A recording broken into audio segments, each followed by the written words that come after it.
हरिओम हरिओम। देखिए, कहा है कि शरीर को स्वस्थ कैसे रखें। शरीर स्वस्थ रखने के लिए हम क्या करें? आध्यात्मिक शरीर स्वस्थ करने के लिए आध्यात्मिक दृष्टि से मानव शरीर को एक रथ की उपमा दी गई है। ये और रथ कौन चलाएगा? एक रथ है। रथ अपने आप तो चलता नहीं है कि रथ अपने आप चल रहा हो। कोई भी रथ, उसमें भी जो है ये रथ है हमारा, मुझ आत्मा का रथ है ये। तो वो कहते हैं, तो इसको जो है शरीर की उपमा दी गई है। हमें लक्ष्य, हमारे लक्ष्य तक, हमारा शरीर हमें लक्ष्य यानी परमात्मा तक पहुंचाने का ये साधन है, हमें सहायता करता है।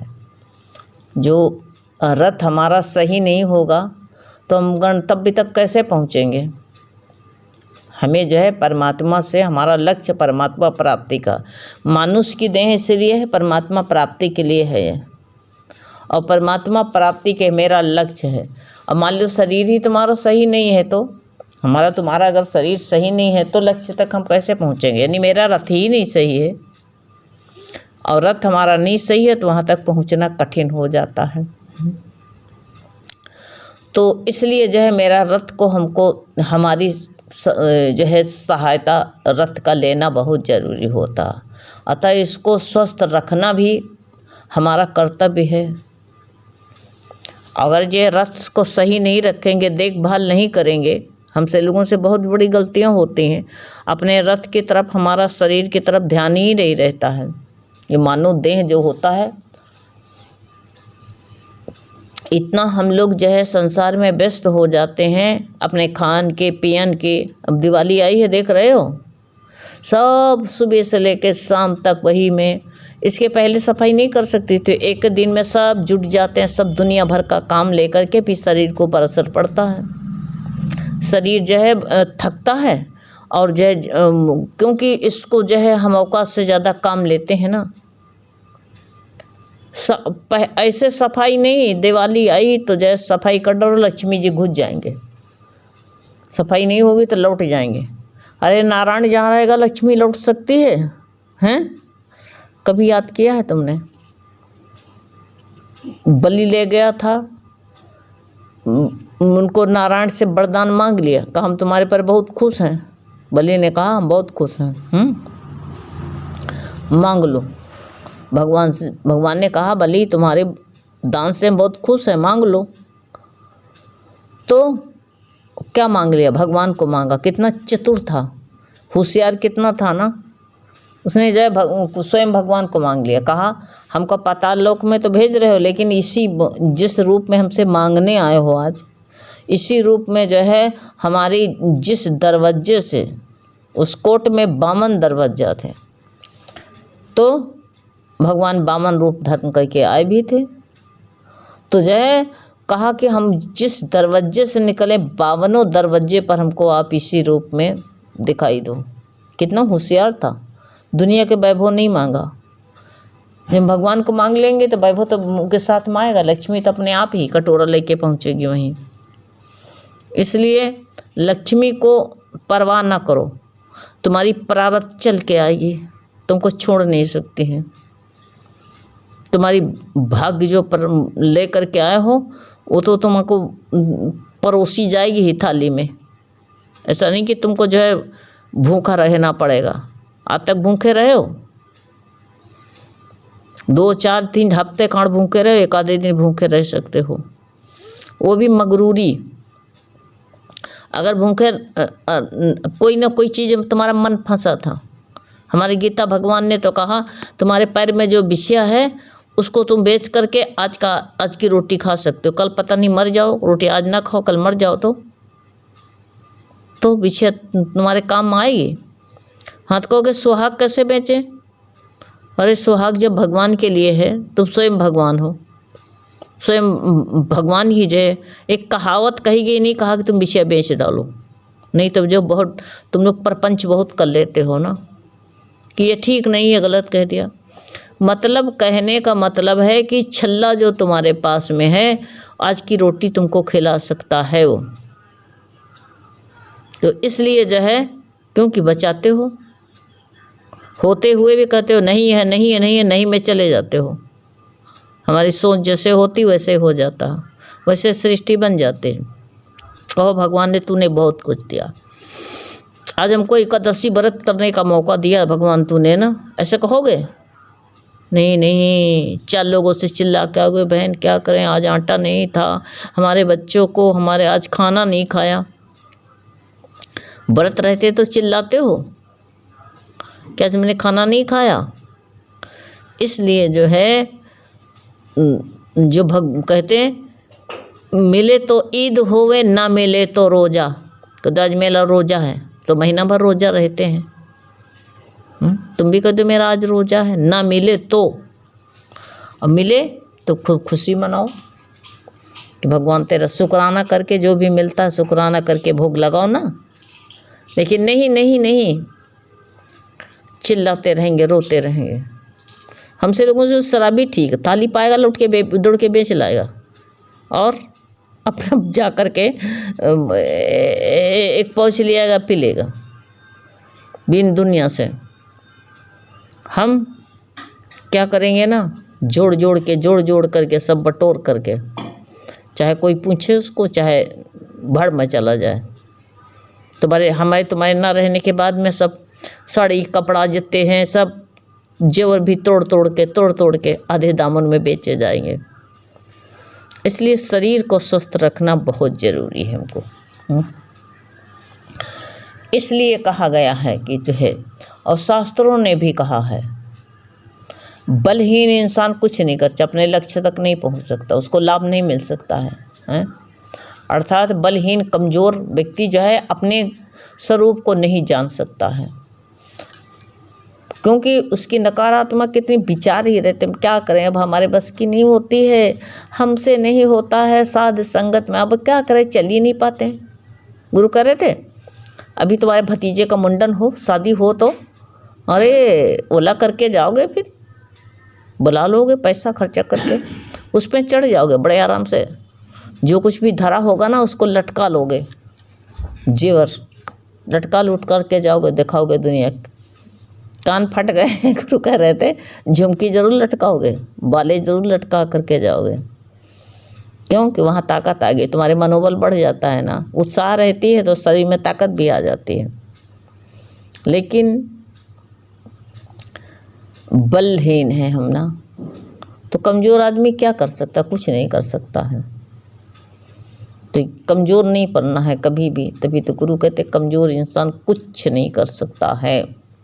न कर पाए हैं बहुत लोग, दुनिया से चले गए कमज़ोरी लेकर के, अपने मन की कमज़ोरी। मन में कमज़ोरी होती, तन में नहीं होती। मन अगर जो है ना, मन में ताकत, मन प्रसन्न हो जाए तभी बल भी आ जाएगा। अभी चरपैया पर इंसान पड़ा हुआ है, बूढ़ा इंसान, गुरु भगवान बता रहे, कभी कभी बड़ी चुटकुला बताते, करे कहानी कि जो है अरे भाई पोता आया है, दादी को उसका परछन करना चाहिए, वहाँ से एक साड़ी आई है उसको दादी के लिए पहन करके, दादी उठ के खड़ी हो जाएंगे तुरंत, हाँ हाँ भैया चलो। बड़े एक साड़ी के लालच में उसके बल आ जाएगा, क्योंकि मन खुश हुआ ना तो बल आ गया। लेकिन भगवान के लिए कह दे तो मनहीन, कितना कमज़ोर इंसान बन जाएगा, बलहीन बन जाएगा है। तो बलहीन जो है अपने स्वरूप को नहीं जान सकता है, ये सोच लो। व्यवहारिक दृष्टि से भी जब हम जो है स्वस्थ होते हैं तो क्या होता है, स्वयं भी प्रसन्न रहते हैं और दूसरों को भी प्रसन्न रखते हैं। खुश रहते हैं तो सबको प्रसन्न कर देते हैं। और जो है अब जो है हम ही जो फूले फूले घूम रहे हैं, रूठे रूठे, हम ही जो है खिन्न कमज़ोर मरे मरे से हैं, तो कहते अरे तुम लेटे रहो बैठे रहो, सब लोग ये भी कह देगा, आगे तुमको बढ़ने कोई नहीं कहेगा, चलो आगे बढ़ कर के आओ। तुम्हारी शक्ति ऐसे रहेगी, तुम बढ़ के आओगे, दूसरों को चार को प्रसन्नता की खुशी दोगे, तुम उसको तब दे पाओगे। अब हमारा शरीर से जो है कहते हैं, और सब जब शरीर से सेवा हो पाएगी तभी हम कहते हैं सर्वहित में के लिए हम सोच पाते हैं, तब जी पाते हैं सबके हित के लिए। और जो शरीर एक हमारा जो है कमज़ोर पड़ा है, अपने हित की नहीं सोच रहे हैं, तो शरीर को क्यों हम जो है दूसरे हित की सोच पाएंगे। सभी लोग अरे भाई इनसे कुछ मत कहो, ये क्या कमज़ोर आदमी है, कोई उठाने का, अरे भाई इनसे मत उठाना, कमज़ोर हैं। तो वो तभी कहा जाता है पहला धन निरोगी काया। पहला धन कहा गया है। कोई कहा, किसी शास्त्र ने कहा पहला धन निरोगी बाला, निरोगी हार, निरोगी जो है कान के झाला। कोई कहेगा निरोगी कान, निरोगी वो होता जिसके पास सोना होता रहे, तो महाबीमार है। तो शास्त्रों ने यही कह दिया है, शास्त्रों ने यही कहा है पहला सुख क्या है, पहला सुख हमारा जो है निरोगी काया है। इस काया को निरोग रखो, अर्थात स्वस्थ शरीर हमारी जो है सबसे अमूल्य संपत्ति है। याद कर लो, इससे बढ़कर के कोई हमारी संपत्ति नहीं है। जो सबसे ज़्यादा जो है हमारी संपत्ति कौन है, हमारी संपत्ति जो है अमूल्य संपत्ति है कि हमारा जो है स्वस्थ शरीर, स्वस्थ शरीर ही सब कुछ कर सकता है। यदि हमारा कहते हैं शरीर स्वस्थ नहीं है तो चाहे दुनिया की सारी दौलत भी है हमारे पास भरी हो, लेकिन हमें खुशी नहीं दे सकती, कहीं बेकार है। तो तुम यही कहेंगे अरे सब दुनिया की दौलत बेकार है, यही कह देंगे ना। क्या करें जब शरीर ही नहीं चलता है, खाने की दुनिया की खुश दौलत रखी हो, खाने की चीज़ सब रखी हो, तो क्या कहोगे तुम? यही कहोगे क्या करें भाई, अब जो है हाथ ही पार नहीं चलता है।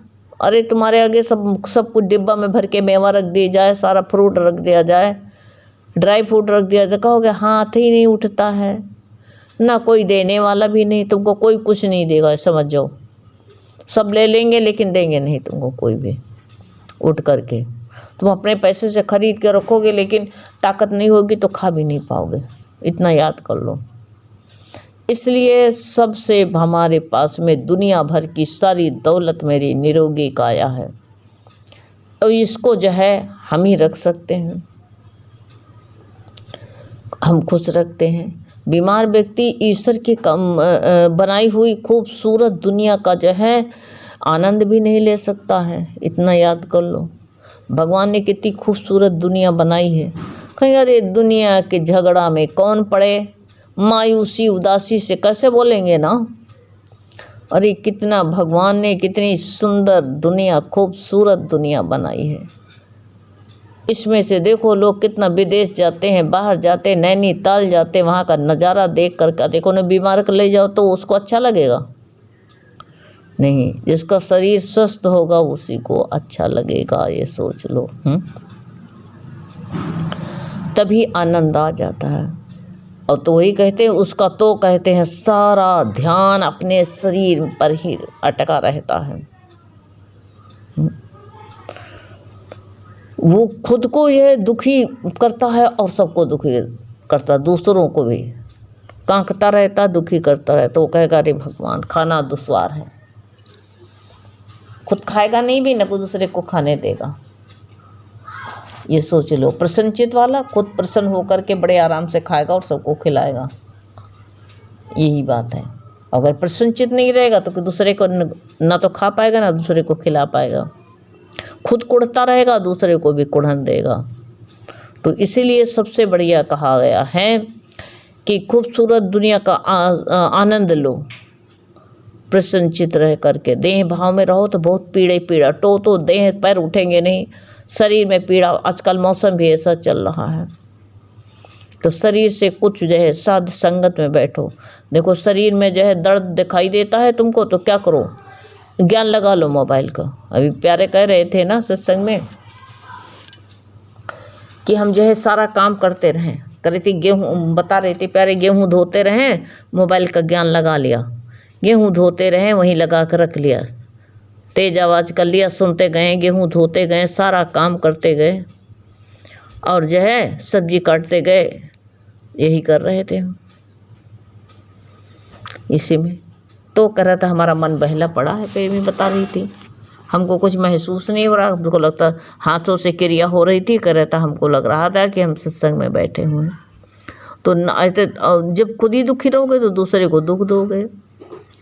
तो क्या कहते हैं, शरीर बीमार है, जब शरीर बीमार है तो बहुत कुछ तो हमारे हाथ में है कि नहीं है।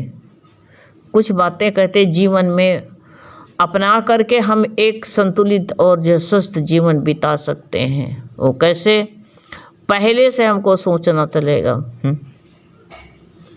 वैसे स्वस्थ रहने के लिए गुरु क्या बताते थे, कहते थे कि ये जो है हम तुमको 3 बातें बताते हैं जीवन में अवश्य जो है होनी चाहिए। ऐसे पहले बताया है कि को अच्छी सोच, सकारात्मक विचार होना चाहिए।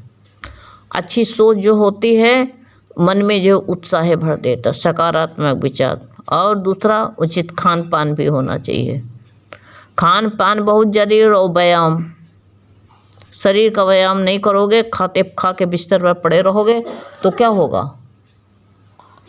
कोई जो है अंग तुम्हारा सही नहीं रहेगा, चलोगे नहीं, कोई थोड़ा बहुत एक्सरसाइज नहीं करोगे तो बस पड़े रहो बिस्तर पर, क्या करोगे।